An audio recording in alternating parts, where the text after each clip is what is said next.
अस्सलामुअलैकुम वरहमतुल्लाहि वबरकातुहू। आप सबको रमज़ान बहुत बहुत मुबारक हो। एंड रमज़ान की सारी बरकतें हम कोशिश करें कि इस रमज़ान हम हासिल करें, which is by trying our best कि हम सारे रोज़े रखें।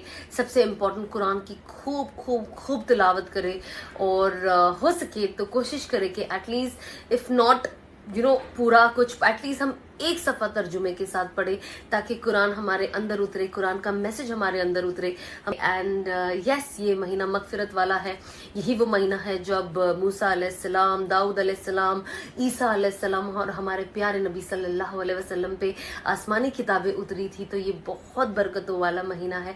अल्लाह इस महीने में जहन्नम के सारे दरवाजे बंद कर देते हैं और जन्नत के सारे दरवाजे खोल देते हैं।